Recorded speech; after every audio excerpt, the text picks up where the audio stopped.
हमें सभी जीवों, चाहे वे इंसान हो या पशु पक्षी, सबके प्रति दया का भाव रखना चाहिए। इसी की मिसाल पेश करते हुए जब अब्दुल कलाम के जीवन की यह घटना दिखाती है कि किस प्रकार अब्दुल कलाम जीवों के प्रति भी अत्यधिक दयालु थे। बात उन दिनों की है जब अब्दुल कलाम गदों में कार्यरत थे। तब वहाँ की बिल्डिंग की सुरक्षा के लिए टूटे कांच के टुकड़े लगाने का सुझाव दिया गया। जिस बात की खबर अब्दुल कलाम को भी पता चला, तब खुद वहाँ जाकर अब्दुल कलाम ने ऐसा करने से रोक दिया और वहाँ के उपस्थित लोगों से कहा कि ऐसा करने से जो पक्षी दीवार पर बैठते हैं वे शीशे के टुकड़े से घायल हो सकते हैं। और इस प्रकार अब्दुल कलाम ने पक्षियों के जीवन की रक्षा के लिए शीशे के टुकड़े नहीं लगाने दिए। इस घटना से पता चलता है कि अब्दुल कलाम मानवता के प्रति कितने दयालु थे।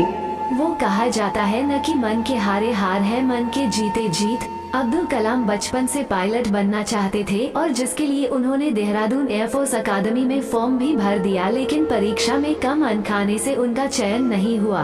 तो इस पर भी अब्दुल कलाम हारे नहीं और खुद को जीवन में आगे बढ़ाते हुए विज्ञान की दिशा में बढ़ गए और फिर पूरी दुनिया में एक वैज्ञानिक के रूप में मिसाइल मैन के नाम से प्रसिद्ध हुए।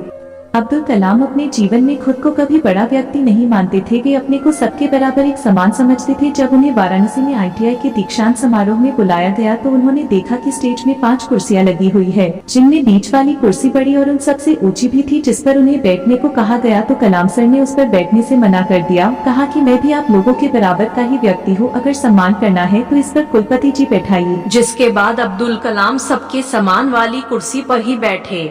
जब अब्दुल कलाम का चयन राष्ट्रपति के रूप में हो गया तो कलाम सर ने तुरंत एक चैरिटी को फोन किया और अपनी जीवन भर की जमा पूंजी दान कर दी और कहा कि आज से मेरा ख्याल तो अब भारत सरकार कर रही है, इसलिए जो अब सैलरी भी मिलेगा उसे भी हम दान करते हैं। अब्दुल कलाम खुद कहते थे कि सबसे उत्तम कार्य क्या है, किसी भूखे को भोजन कराना, जरूरतमंद की बेहिचक मदद करना, इंसान के रूप दूसरों के लिए काम आना और किसी दुखी व्यक्ति की सेवा करना ही सबसे उत्तम और पुण्य देने वाला कार्य होता है।